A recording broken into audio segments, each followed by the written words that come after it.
दोस्तों, बहुत समय पहले की बात है। प्राचीन भारत में चंद्रपुर नाम का एक राज्य था, जिस पर अत्यंत क्रूर और निर्दयी राजा चंद्रसेन का शासन हुआ करता था। राजा हर दिन एक नई लड़की से विवाह करता और दूसरे ही दिन वह अपनी नवविवाहित पत्नी को फांसी पर लटका देता। राजा के इन कठोर और क्रूर फैसलों से उसकी सारी प्रजा बहुत दुखी थी। राजा के मंत्री और दरबारी भी उससे अत्यंत परेशान थे, पर उनकी इतनी मजाल नहीं थी कि वे राजा के सामने अपनी नाराजगी जाहिर कर पाते या उसे समझाने का प्रयास करते। पूरे राज्य में एक अजीब सा भय और सन्नाटा पसरा हुआ था। राज्य के लोग बस इतना जानते थे कि राजा हर दिन एक नई लड़की से शादी करता है और अगली सुबह उसे मौत के घाट उतार देता है। पर वह ऐसा क्यों करता है, इसके पीछे का कारण कोई नहीं जानता था। राज्य के दक्षिण छोर पर घने जंगल के बीच एक बूढ़ा जादूगर अपनी बेटी सुवर्णलता के साथ रहा करता था। वह राजा के कृत्यों से भली भांति परिचित था, इसलिए समय रहते उसने नगर को छोड़कर जंगलों में रहना शुरू कर दिया था। उसकी बेटी सुवर्णलता अत्यंत सुंदर और अक्लमंद लड़की थी। वह अपने पिता के पास आने वाले हर व्यक्ति की मदद करती थी। अगर कोई बीमार व्यक्ति आता तो वह उसे औषधियां बनाकर ठीक कर देती। अगर कोई दुखी आत्मा उसके पास आती तो वह अपनी बातों से उसे सुकून देती थी।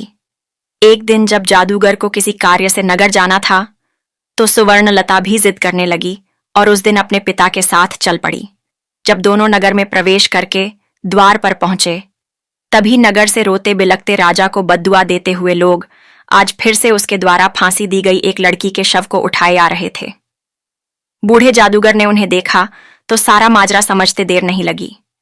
उसने तुरंत अपनी बेटी से वहां से चलने को कहा, परंतु स्वर्णलता ने जब उन रोते बिलखते लोगों को देखा तो उसका हृदय द्रवित हो उठा। वह बोली, नहीं पिताजी, पहले मुझे यह जानना है कि यह लोग इतने दुखी क्यों हैं और यह राजा को भला बुरा क्यों कह रहे हैं। जादूगर के बहुत समझाने पर भी वह वहां से नहीं गई।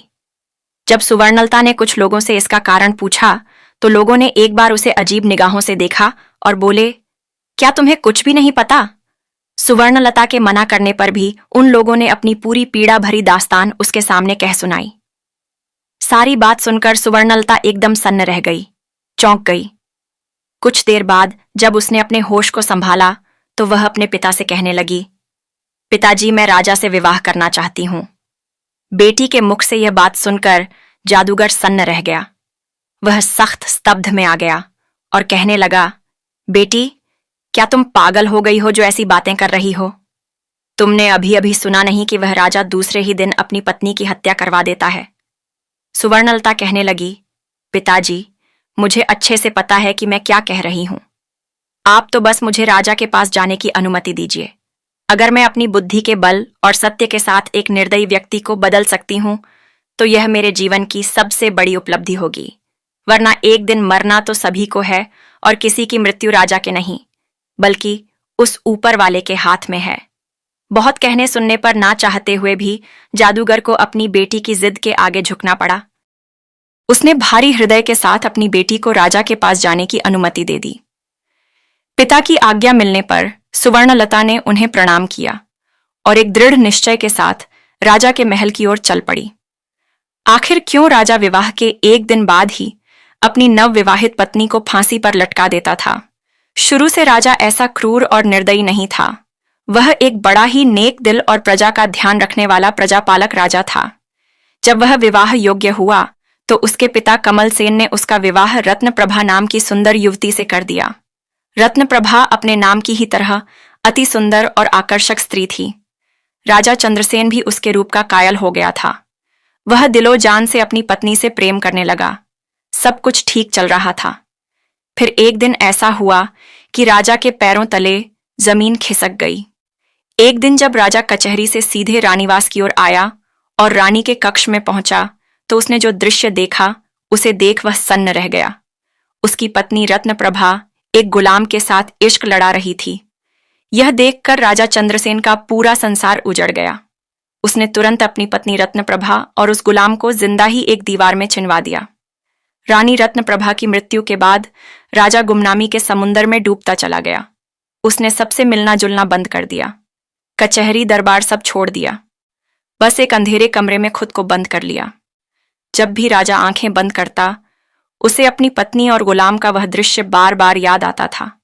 समय बीतता गया, पर वह दृश्य राजा के दिल दिमाग से मिटा नहीं। बस वहीं से राजा के भीतर एक राक्षस ने जन्म ले लिया। अब वह प्रतिशोध की अग्नि में जलने लगा। राजा ने देश के मंझे हुए चित्रकारों को बुलवाया और रानी व गुलाम का वह दृश्य ज्यों का त्यों चित्रित करवाया। फिर उस चित्र को अपने सैन्य कक्ष की दीवार पर टंगवा दिया। अपनी पत्नी की बेवफाई से राजा इतना आहत हुआ कि अब उसे पूरी औरत जात ही बेवफा लगने लगी थी। उसके दिल में औरतों के प्रति जो नफरत की आग लगी वह कभी बुझ नहीं सकी। इसलिए उसने उस क्षण की विस्मरणीय पीड़ा को कैद करने के लिए वह चित्र अपने सामने रख लिया ताकि कभी भूल ना पाए। क्रोध और प्रतिशोध की आग में जलते हुए राजा ने एक भयानक निर्णय लिया। अब वह हर दिन एक नई स्त्री से विवाह करेगा और अगली सुबह उसे मौत के घाट उतरवा देगा। शुरुआत में राजा के इस दर्दनाक और अमानवीय फैसले पर मंत्रियों ने उसे बहुत समझाने का प्रयास किया, परंतु राजा ने किसी की नहीं सुनी। उसका हृदय अब पत्थर बन चुका था। तब से लेकर अब तक राजा निर्दयता और क्रूरता से भरा जीवन जी रहा है। इधर जादूगर की बेटी सुवर्णलता भी राजा के महल में पहुंच गई। उसने महल के पहरेदार से कहा, मुझे राजा से मिलना है, मैं उनकी पत्नी बनना चाहती हूं। यह सुनकर पहरेदार ने उसे अजीब दृष्टि से घूरा, जैसे यह विश्वास ही ना हो पा रहा हो कि कोई ऐसी लड़की अपनी जान जोखिम में डालने के लिए आई है। फिर उसने चुपचाप उसका संदेश राजा तक पहुंचा दिया। राजा भी यह सुनकर चकरा गया। उसने सोचा, यह कैसी लड़की है जो अपनी मृत्यु को खुद ही गले लगाना चाहती है। राजा ने तुरंत सेवकों को आदेश दिया कि उस लड़की को तुरंत उसके सामने लाया जाए। सिपाहियों के साथ आती सुवर्णलता को राजा ने देखा और वह बस उसे देखता ही रह गया। आज तक उसने इतनी मासूम, सुंदर और शांति से भरी स्त्री नहीं देखी। सुवर्णलता की आंखों में एक अजीब सी सच्चाई और विश्वास था जिसे राजा ने महसूस किया। पहले तो उसके चेहरे पर एक खुशी की हल्की मुस्कान आ गई, लेकिन फिर कुछ ही क्षणों में वह मुस्कान मुरझा गई और उसके चेहरे पर मायूसी लौट आई। राजा ने बड़ी गंभीरता से सुवर्णलता से पूछा, क्या सोचकर तुम यहां आई हो? क्या तुम्हें पता नहीं है कि मुझसे विवाह करना यानी मृत्यु को गले लगाना है? सुवर्णलता निश्चल और दृढ़ नायक की तरह बिना किसी संकोच के राजा की आंखों में आंखें डालकर बोली, हे राजन, मुझे आपके बारे में सब कुछ मालूम है। मैंने सब कुछ जानकर ही आपसे शादी करने का निश्चय किया है। राजा हैरान होते हुए कहने लगा, ठीक है, अगर तुम सब जानती हो और तुम्हारा यही फैसला है तो मुझे कोई ऐतराज नहीं है। शादी की तैयारी करो, हम कल ही तुमसे विवाह करेंगे। राजा और जादूगर की बेटी सुवर्णलता का विवाह हो गया। अब सुवर्णलता जादूगर की बेटी रानी और राजा की पत्नी बन चुकी थी। रात को सुवर्णलता ने 16 श्रृंगार किए और सुहाग की सेज पर बैठकर राजा का इंतजार किया। उसकी आंखों में एक अद्भुत विश्वास था, मानो उसने अपने जीवन की सबसे बड़ी चुनौती का सामना किया हो और अब वह अपने नायक के सामने थी। जब राजा चंद्रसेन ने कमरे में आया और दुल्हन के रूप में सजी हुई सुवर्णलता को देखा तो वह उसकी खूबसूरती का कायल हो गया। लेकिन तभी उसका ध्यान दीवार पर लगी अपनी मृत पत्नी की तस्वीर की ओर चला गया। उसकी आंखों में एक दर्द और गुस्सा जाग उठा। उस तस्वीर ने राजा की सारी यादें ताज़ा कर दीं और उसकी आंखों में औरतों की बेवफाई की आग फिर से जल उठी। लेकिन राजा के दिल के एक कोने में सुवर्णलता के साहस, उसकी सादगी और उसकी खूबसूरती को देखकर एक अलग ही जगह या शायद कहीं इज्जत बन गई थी। राजा ने गुस्से में कहा, तुमने ये बेवकूफ़ी वाली हरकत क्यों की, ये जानते हुए भी कि कल सुबह तुम्हें हम कत्ल करवा देंगे, ना कि विवाहिता रानी। तुम्हें क्या हो गया है? सुवर्णलता बड़े ही शिष्टाचार और आदर के साथ अपनी आंखों में बिना डर और बिना झिझक के राजा की आंखों में देखती हुई बोली, मेरे स्वामी, यह फैसला तो उस ऊपर वाले ने किया है और उसका फैसला मुझे हर हाल में मंजूर है। राजा कहने लगा, सुबह तुम्हारे साथ क्या होगा? यह जानते हुए भी रानी सुवर्णलता बोली, महाराज, मैं अच्छी तरह से जानती हूं कि सुबह होते ही मुझे आप मरवा देंगे, लेकिन उससे पहले मेरे पास आज की पूरी रात है और मोहब्बत की खुशी को लंबाई से नापा नहीं जा सकता, बल्कि उसकी गहराई देखी जाती है। राजा कहने लगा, तुम्हारी इन दिलफरेब बातों का मेरे ऊपर कोई असर नहीं पड़ने वाला। रानी सुवर्णलता बड़े ही प्रेम और मर्यादा के साथ कहने लगी, हे स्वामी, मैं एक रात के लिए ही सही, पर आपकी पत्नी तो हूं। इस नाते इस रात पर मेरा पूरा हक है। सुबह जो आपको करना है आप कर लीजिए, बोली महाराज। पर अभी के लिए अपने इस गुस्से को त्याग दीजिए कीजिए और थोड़े शांत हो जाइए।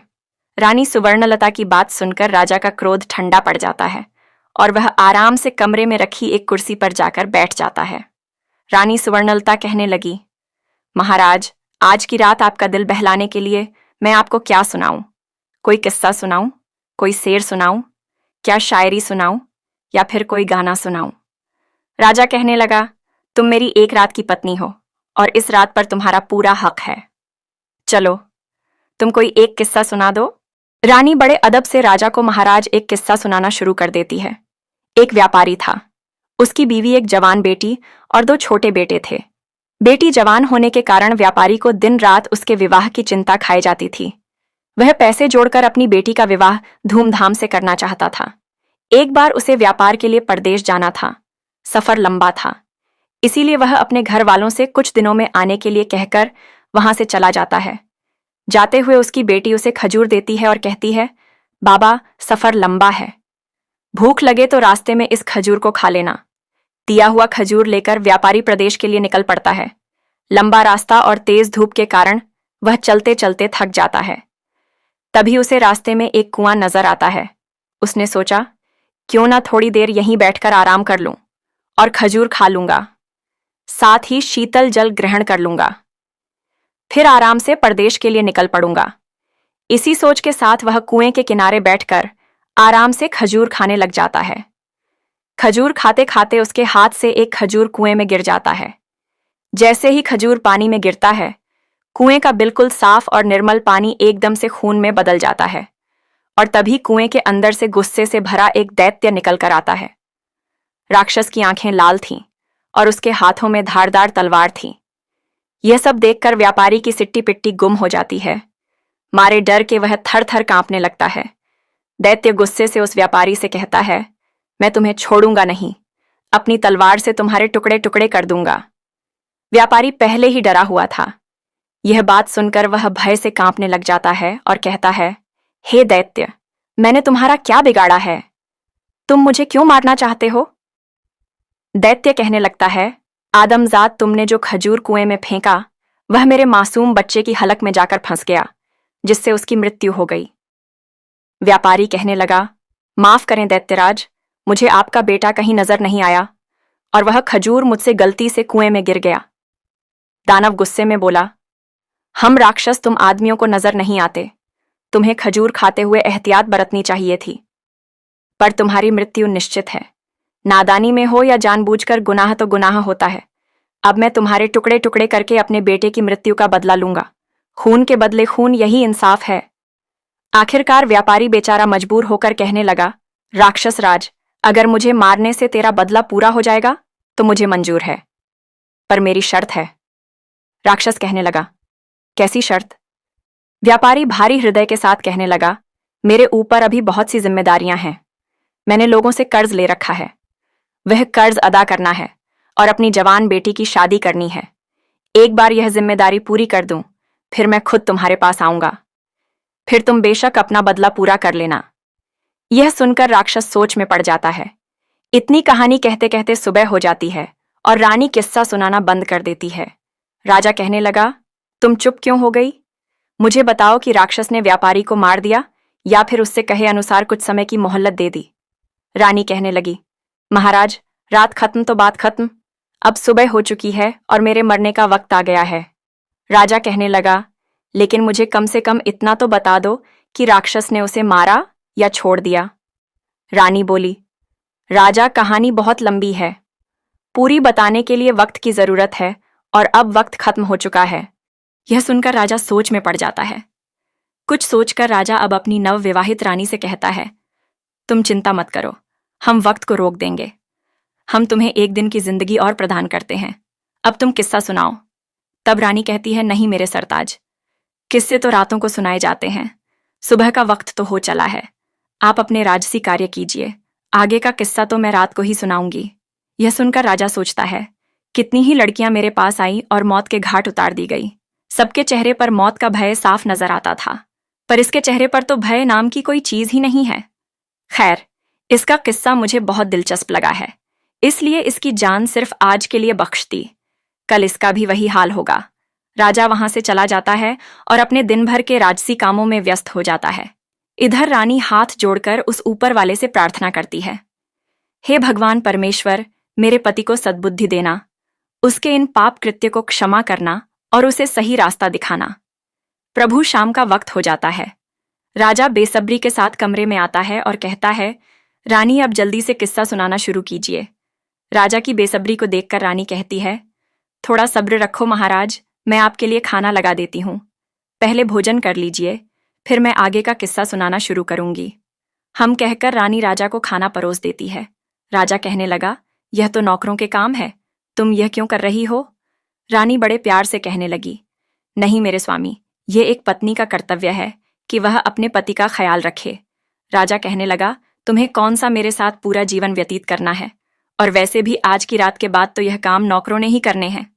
रानी कहने लगी, स्वामी, आज की रात ही सही, पर आपकी सेवा करने का मौका तो मिला, मरते समय सुकून से मर सकूंगी। जितना भी समय मिला है, मैंने अपने पति की सेवा की। यह सुनकर राजा के दिल को बड़ा सुकून मिला, लेकिन तभी उसे अपनी बीवी की बेवफाई याद आ गई। राजा गुस्से से कहने लगा, फालतू की बातें मुझसे मत करो और जल्दी से कहानी सुनाना शुरू करो। राजा की बात सुनकर रानी किस्सा सुनाना शुरू कर देती है। व्यापारी की बात सुनकर थोड़ी देर विचार करके दैत्य बोला, अगर मैं तुम्हें कुछ समय की मोहलत दे दूं तो क्या गारंटी है कि तुम वापस आओगे? व्यापारी कहने लगा, हे राक्षस राज, उस ऊपर वाले की कसम खाकर, भगवान की कसम खाकर कहता हूं कि मैं अपने कामों को अंजाम देकर यहां फिर से आऊंगा और खुद को तुम्हारे हवाले कर दूंगा। मेरा विश्वास करो। दैत्य कहने लगा, ठीक है, मैं तुम्हें 40 दिन की मोहलत देता हूं। व्यापारी दैत्य का शुक्रिया करते हुए अपने घर की तरफ चल देता है। कुछ दिन के सफर के बाद वह अपने घर पहुंच जाता है। व्यापारी को घर आया देखकर उसकी पत्नी और बच्चे खुश हो जाते हैं। उसकी पत्नी कहती है, स्वामी, आप थक गए होंगे, हाथ मुंह धो लीजिए, तभी मैं आपके लिए खाना लगाती हूं। इस बार पता नहीं क्यों मेरा दिल बहुत घबराया हुआ है। शुक्र है उस भगवान का, आप सही सलामत घर पर आ गए। उसकी पत्नी के मुख से ये बातें सुनकर अंदर ही अंदर व्यापारी का हृदय पीड़ा से तड़प उठता है। उसने सोचा, जब हमेशा के लिए जाऊंगा तो मेरी पत्नी और बच्चों का क्या होगा? व्यापारी ने कागज के अंदर अपनी जिंदगी के बचे हुए दिन लिखे होते हैं। धीरे धीरे समय बीतता जा रहा था। व्यापारी के जीवन के बचे हुए दिन धीरे धीरे कट रहे थे। उसने अपनी बेटी के लिए योग्य रिश्ता देखकर उसकी शादी कर दी और उसे विदा कर दिया। खुशी के साथ साथ व्यापारी अंदर से दुखी भी था, क्योंकि आज उसकी अंतिम रात थी। कल का दिन उसका आखिरी दिन था। कल वह दैत्य उसे टुकड़े टुकड़े कर देगा। व्यापारी बिस्तर में पड़ा पड़ा यही सब सोच रहा था। नींद उसकी आंखों से कोसों दूर थी। उसे रह रहकर यह बात खाई जा रही थी कि उसके मरने के बाद उसकी पत्नी और बच्चों का क्या होगा। दुखी हृदय के साथ व्यापारी उठकर बैठ जाता है और सिसक सिसक कर रोने लगता है। उसके रोने की आवाज सुनकर उसकी पत्नी भी उठ जाती है। व्यापारी को ऐसे रोते हुए देखकर घबराकर वह उससे पूछती है, क्या हुआ स्वामी, आप रो क्यों रहे हो? व्यापारी पहले तो बात को टालने की कोशिश करता है, लेकिन जब उसकी पत्नी ने ज्यादा जोर देकर पूछा तो वह टूट जाता है और सारा किस्सा अपनी पत्नी को रोते रोते सुना देता है। सारी बात सुनकर व्यापारी की पत्नी का कलेजा मुंह को आ जाता है। वह तड़प उठती है और कहती है, स्वामी, आपकी जगह पर मैं उस दैत्य के पास जाऊंगी। मुझे चाहे कुछ भी हो जाए, चाहे वह दैत्य बेशक मेरी जान ले ले, पर मैं आपको कुछ भी नहीं होने दूंगी। किस्से के बीच में ही वह बोल पड़ता है, वाह, क्या औरत है! ऐसी औरत भी दुनिया में होती है। ऐसी नेक और वफादार बीवी की दहलीज पर तो फरिश्ते भी अपना सिर झुका दें। राजा ने कहा। रानी कहने लगी, बिल्कुल ठीक कहा महाराज। कुछ बदचलन औरतें होती हैं जिनकी वजह से सभी औरतों पर उंगली उठाई जाती है, पर सबको एक जैसा समझ लिया जाता है। यह सुनकर राजा सोच में पड़ जाता है। रानी फिर आगे का किस्सा सुनाना शुरू कर देती है। व्यापारी अपनी पत्नी को समझाते हुए कहता है, मेरी बात मत करो, प्रिय मरे हुए होते हैं। अगर तुम्हें कुछ हो जाए तो धिक्कार है मेरे ऊपर। तुम्हें यह भी कैसे कह दिया कि तुम मेरी जगह उस राक्षस के पास चली जाओगी? गलती तो मुझसे हुई है और इस गलती की सजा तो मुझे ही भोगनी पड़ेगी। तुम मेरे बच्चों का ख्याल रखना। उन्हें मेरी कभी कमी महसूस मत होने देना। व्यापारी अपनी पत्नी को खूब समझाता है। ऐसे ही बातों बातों में रात निकल जाती है और सुबह हो जाती है। व्यापारी भारी हृदय के साथ अपने छोटे बच्चे और बीवी को गले लगाकर उनसे विदाई लेकर वहां से निकल पड़ता है। लंबा रास्ता तय करके वह उसी जगह पहुंच जाता है जहां उसे वह दैत्य मिला था। व्यापारी दैत्य को आवाज देता है, राक्षस राज, मैं तुम्हारे पास आ गया हूं। मेरे 40 दिन पूरे हो गए हैं। आओ मेरी जान लेकर अपना बदला पूरा कर लो।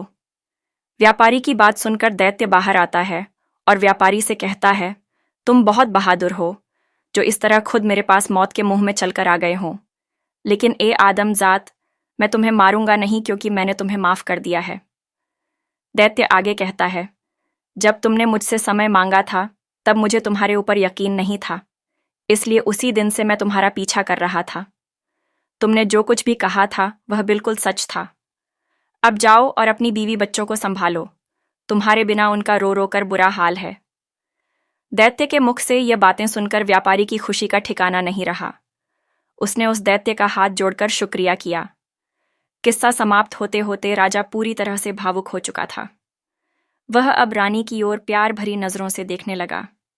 रानी बोली, हे महाराज, सभी औरतें बिल्कुल भी एक जैसी नहीं होती हैं, और जब तक आप उस तस्वीर को अपने कमरे से नहीं हटा देंगे तब तक आपकी पीड़ा कभी कम नहीं होगी और आप हर औरत को बदचलन ही समझेंगे। इतना सुनकर राजा अपनी बेवफा पत्नी की वह तस्वीर फाड़कर नष्ट कर देता है। फिर रानी के हाथों को अपने हाथ में लेकर वह कहता है, हे रानी, आज तुमने मेरा हृदय परिवर्तित कर दिया है। मैंने पापी होकर कितने पाप किए हैं, लेकिन आज तुमने मेरी आंखें खोल दी। रानी कहने लगी, हे महाराज, आप मुझे मारना चाहे तो बेशक मार दें, लेकिन मेरी एक शर्त है कि आप मुझे सिपाहियों के हाथों से नहीं बल्कि खुद अपने हाथों से मारें। मुझे यह बिल्कुल भी गवारा नहीं है कि मुझे कोई सिपाही हाथ लगाए। आपके हाथों से मरूंगी तो मेरे मन को सुकून मिलेगा। राजा कहने लगा, नहीं मेरी रानी, मैं तुम्हें कुछ नहीं करूंगा। मेरा खोखला भ्रम तोड़कर एक जिल्लत भरी जिंदगी से बाहर निकालने वाली देवी हो तुम। मेरी प्रिया, मैं हमेशा तुम्हें अपनी पलकों पर बिठाकर रखूंगा। जितना पाप मैंने किया है, शायद उसके लिए वह ऊपर वाला मुझे कभी माफ ना करे, पर बची हुई जिंदगी में सिर्फ खुशियां बांटना चाहता हूं अपनी प्रजा और तुम्हारे साथ। उधर जब जादूगर को यह पता चला कि उसकी बेटी सिर्फ सही सलामत ही नहीं बल्कि राजा की आंखें खोलने वाली उसकी हत्यारेन रानी बन गई हैं और राजा अब एक नेक इंसान बन गया है, तो उसकी खुशी का कोई ठिकाना नहीं रहा। राजा चंद्रसेन और रानी सुवर्णलता के साथ एक हंसी खुशी जीवन व्यतीत करते हैं। व्यापारी ने अपनी गलती की सजा स्वीकार की, लेकिन उसकी पत्नी और बेटी की निष्ठा और प्रेम ने उसे अंततः एक नई राह दिखाई। राक्षस ने उसकी ईमानदारी और समर्पण को देखकर उसे माफ कर दिया और वह घर लौटने में सफल हुआ। राजा ने रानी की समझदारी और बलिदान को समझा और अपनी पुरानी पीड़ा से मुक्ति पाई। यह कहानी कहती है कि सच्चे प्रेम और नैतिकता की शक्ति से ही जीवन में बदलाव लाया जा सकता है। राजा चंद्रसेन, जो स्त्रियों को केवल अपने अहंकार का शिकार बनाता था, आज खुद समय के चक्कर में फंस चुका था।